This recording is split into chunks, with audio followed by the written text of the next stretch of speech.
दोस्तों नमस्कार, मेरा नाम है मनोज। आप सभी का हमारे YouTube चैनल एक्सपर्ट ट्यूटोरियल में बहुत बहुत स्वागत है। दोस्तों कक्षा 6 के जो हमारी अतीत पुस्तक है इसके 8 पाठ के प्रश्न हम आपको दे चुके हैं। आज हम 9वें और 10वें पाठ के प्रश्न आपको देंगे। 9वां पाठ है हमारा खुशहाल गांव और समृद्ध शहर। 10वां पाठ है हमारा व्यापारी, राजा और तीर्थ यात्री। तो चलिए दोस्तों फिर हम शुरू करते हैं। दोस्तों 9वें पाठ में पहला प्रश्न है, दक्षिण भारत के पत्तन किस वस्तु के निर्यात के लिए महत्वपूर्ण थे?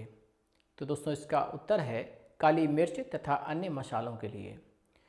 प्रश्न नंबर दूसरा है, अरिकामेडू को रोमन में कहा जाता था। दोस्तों अरिकामेडू एक पत्तन है, इसको रोमन में पोडुका कहते हैं।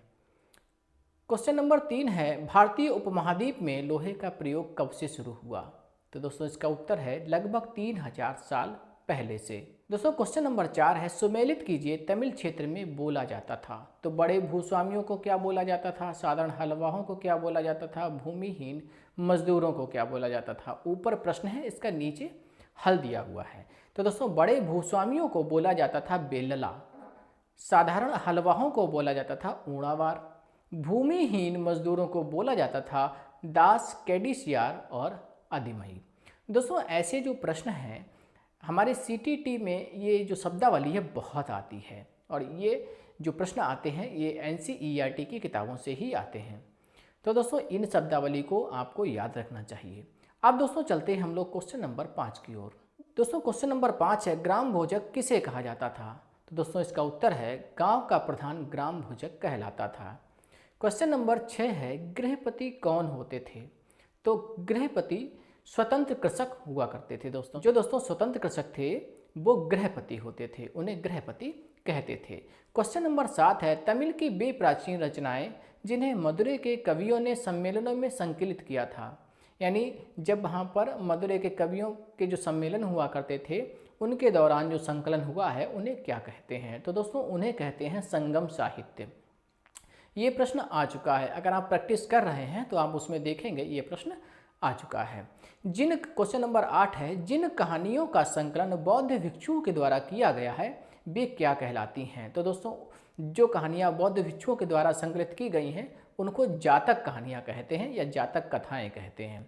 क्वेश्चन नंबर 9 है दोस्तों, सोने या चांदी के वे सिक्के जिन पर विभिन्न आकृतियों को आहत करके बनाया जाता था क्या कहलाते थे? तो दोस्तों इन्हें हम आहत सिक्के कहते हैं। ये भी प्रश्न आ चुका है। क्वेश्चन नंबर 10 है, निम्न बिंदुओं को ध्यान से पढ़ो और बताइए ये किससे संबंधित हैं? दोस्तों ये कुछ विशेषताएं बताई हैं, कुछ बिंदु दिए गए हैं और बताया है कि ये बिंदु किससे संबंधित हैं। तो इसमें जो पहला बिंदु है, यह बेहतरीन मूर्तियां बनाने का केंद्र था। और इसके नीचे वाला जो पॉइंट है, लगभग 2000 साल पहले ये कुषाणों की दूसरी राजधानी भी बना। तीसरा पॉइंट है, यहाँ बौद्ध विहार और जैन मंदिर हैं। और चौथा पॉइंट है, यह कृष्ण भक्ति का महत्वपूर्ण केंद्र था। तो दोस्तों ये चारों पॉइंट जो हैं ये मथुरा से संबंधित है, इसका उत्तर होगा मथुरा। सीटीटी में ऐसे प्रश्न बनने की संभावना अधिक रहती है, तो हमने ये प्रश्न बनाने की कोशिश की है, क्योंकि अगर आप हमसे यहाँ से पढ़ते हैं तो दोस्तों संभवतः जितने भी प्रश्न बन सकते हैं वो हम सब दे रहे हैं। छोटा से छोटा, बड़े से बड़े सारे प्रश्न आपके सामने हम बना के दे रहे हैं। और ये प्रश्न की जो फॉर्म में हम आपको दे रहे हैं तो आपको ये लगेगा कि अब आपको ज़्यादा मेहनत करने की आवश्यकता नहीं है, ये आपके लिए कंप्लीट है। अब चलते हैं दोस्तों क्वेश्चन नंबर 11 की ओर। तो क्वेश्चन नंबर 11 है, शिल्पकार तथा व्यापारियों के संघ क्या कहलाते थे? तो दोस्तों ये संघ श्रेणी कहे जाते थे। ये प्रश्न आप ढूंढेंगे तो ये भी आ चुका है। क्वेश्चन नंबर 12 है, ये यहाँ पर कुछ उन्होंने ब्लैंक जगह छोड़ी है। बैंकों के रूप में काम करती थीं जहाँ लोग पैसे जमा रखते थे। ये क्या होती थी दोस्तों? ये श्रेणियाँ होती थीं। ये श्रेणियाँ बैंकों के रूप में काम करती थी जहाँ पर लोग पैसे जमा रखते थे। क्वेश्चन नंबर 13 में भी ब्लैंक स्थान है और यहाँ पर जो शब्द भरा जाएगा ये बोल रहे हैं, ऐसा पात्र जिसमें शराब या तेल जैसे तरल पदार्थ रखे जा सकते थे, इनमें दोनों तरफ पकड़ने के लिए हत्थे लगे होते हैं। ये भी दोस्तों आ चुका है एग्जाम में। ये कौन सा है? ये एम्फोरा है, इसका उत्तर है एम्फोरा। यहाँ यह अरिकामेडू पत्तन यानी पांडिचेरी से मिला है। ये एम्फोरा जो एक पात्र है, ये पात्र है दोस्तों जिसमें तरल पदार्थ रखा जाता था। इसमें ये कहाँ से मिला है? अरिकामेडू पत्तन यानी पांडिचेरी से मिला है। दोस्तों क्वेश्चन नंबर 14 है अरिकामेडुपत्तन यानी पांडिचेरी में जो है अरिकामेडुपत्तन, वहाँ से एरेटाइन जैसे मोहर लगे लाल चमकदार बर्तन, इन्हें किस नाम से जाना जाता है? तो दोस्तों ये एरेटाइन जो है इटली के एक शहर के नाम पर एरेटाइन पात्र के नाम से जाना जाता है, यानी वो जो बर्तन हैं उन्हें एरेटाइन पात्र के नाम से जाना जाता है। एरेटाइन शब्द दोस्तों इटली के एक शहर से निकला है। दोस्तों पाठ 9 के सारे प्रश्न हो गए हैं, अब हम आ गए हैं पाठ नंबर 10 पे। इसका नाम है व्यापारी, राजा और तीर्थयात्री। इसमें प्रश्न 1 है दक्षिण भारत किन चीज़ों के लिए प्रसिद्ध था? तो दोस्तों इसका उत्तर है सोना, मसाले, खास तौर पर काली मिर्च और कीमती पत्थरों के लिए। तो दोस्तों दक्षिण भारत जो है हमारा वो सोना, मसाले, खास तौर पर काली मिर्च और कीमती पत्थरों के लिए प्रसिद्ध था। क्वेश्चन नंबर 2 है रोमन काली मिर्च को किस नाम से पुकारती थी? तो दोस्तों रोमन लोग जो थे वो काली मिर्च को काला सोना के नाम से पुकारते थे। दोस्तों कहीं कहीं पर प्रश्न में आपने जो कोयला है, कोयले को भी काला सोना बोला जाता है, लेकिन NCERT की किताबों में काली मिर्च को यानी रोमन किस नाम से पुकारते थे काली मिर्च को, तो यहाँ पर काला सोना बोला गया है। हालांकि ऑप्शन में वहाँ पर आपको कोयला भी लिखा हुआ मिलेगा, और अक्सर व्यवहार में अगर देखा जाए कहीं पर आएगा किसको काला सोना कहा जाता है, तो कोयले को भी काला सोना कहा जाता है। लेकिन यहाँ पर लिखा है कि रोमन किस नाम से पुकारते थे काली मिर्च को, तो रोमन काली मिर्च को काला सोना कहा करते थे, ध्यान रखेंगे आप। क्वेश्चन नंबर 3 है संगम कविताओं में एक तमिल शब्द मोवेंदार की चर्चा मिलती है, इसका क्या अर्थ है? तो दोस्तों इस जो मोवेंदार शब्द है इसका अर्थ है 3 मुखिया। ठीक है, मोवेंदार का अर्थ है दोस्तों 3 मुखिया। अब क्वेश्चन नंबर 4 है मोवेंदार शब्द का प्रयोग किनके लिए किया गया? तो दोस्तों दक्षिण भारत के 3 शक्तिशाली राजा थे, चोल, चेर और पांड्य, इनके लिए मोवेंदार शब्द का प्रयोग किया गया। अब चलते हैं क्वेश्चन नंबर 5 की ओर। दोस्तों क्वेश्चन नंबर 5 है गौतमी पुत्र श्री सतकर्णी किस राजवंश का राजा था? तो दोस्तों इसका उत्तर है सातवाहन नामक राजवंश का राजा था। अब दोस्तों क्वेश्चन नंबर 6 है किन राजाओं को दक्षिणा पथ का स्वामी कहा जाता है? तो दोस्तों ये आंसर है इसका सातवाहन शासकों को दक्षिणा पथ का स्वामी कहा जाता है।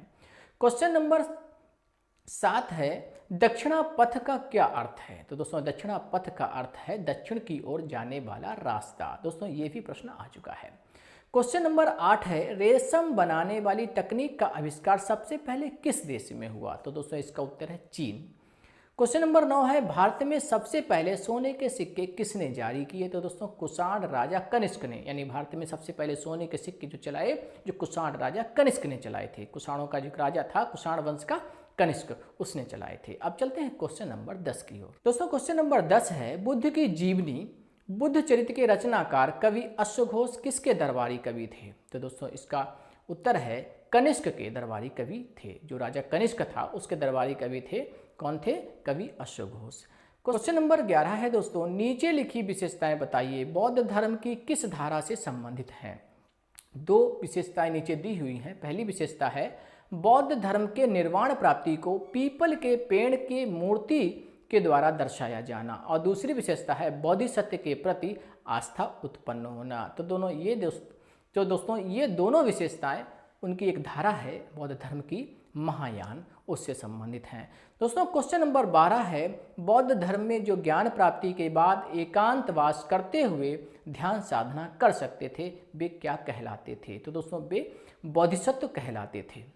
अब चलते हैं दोस्तों क्वेश्चन नंबर 13 की ओर। क्वेश्चन नंबर 13 है बौद्ध धर्म श्रीलंका, म्यांमार, थाईलैंड और इंडोनेशिया में किस नाम से जाना जाता था? तो दोस्तों इसका उत्तर है बौद्ध धर्म का जो आरंभिक रूप था थेरवाद, तो इसे थेरवाद के नाम से इन देशों में जाना जाता था। दोस्तों क्वेश्चन नंबर 14 है भारत की यात्रा पर आए चीनी यात्री स्वानत्यांग, फासियन और इत्सिंग के भारत आने का सही क्रम क्या है? हमने कहा नहीं जितने भी प्रश्न बन सकते हैं, जैसे भी बन सकते हैं वो हम आपको सारे बना के देंगे, जिससे कि आपको इधर उधर ना भटकना पड़े। तो दोस्तों ये तीनों का जो सही क्रम है, फासियन आया था 1600 साल पहले, स्वानत्यांग आया था 1400 साल पहले, और इत्सिंग आया था स्वानत्यांग के 50 वर्ष बाद यानी 1350 साल पहले। क्वेश्चन नंबर 15 है मध्य प्रदेश में भगवान विष्णु की किस रूप की मूर्ति मिली है? तो उनका 12 अवतार की मूर्ति मिली है। ठीक है। क्वेश्चन नंबर 16 है, भक्ति भज शब्द से बना है, इसका क्या अर्थ है। तो दोस्तों भक्ति जो है भज शब्द से बना है, और भज शब्द का क्या अर्थ है। इसका अर्थ है विभाजित करना या हिस्सेदारी। दोस्तों हमारे द्वारा प्रोवाइड किए गए या हमारे द्वारा बताए गए ये प्रश्न, समझाए गए प्रश्न आपको कैसे लगते हैं, और हमारा तरीका जो पढ़ाने का है कि आपको प्रश्न बना के दे दें, आपको उन पाठ को पढ़ने की जद्दोजहद ना करनी पड़े, हमें अपने कमेंट के माध्यम से ज़रूर बताएं। ये वीडियो अपने दोस्तों में भी शेयर कर दें, जिससे कि जो तैयारी कर रहे हो जूनियर की उन्हें भी इसका लाभ मिले। तो दोस्तों हमारी वीडियो को लाइक करें, अपने दोस्तों में शेयर करें, और दोस्तों अगर आप नए हैं तो हमारे चैनल को सब्सक्राइब करें, घंटी का बटन दबा दें, जिससे कि जो भी वीडियो अपलोड करें उसका नोटिफिकेशन पहुंचता रहे। हम अपनी वाणी को यहीं विराम देते हैं। आपका दिन शुभ हो। नमस्कार।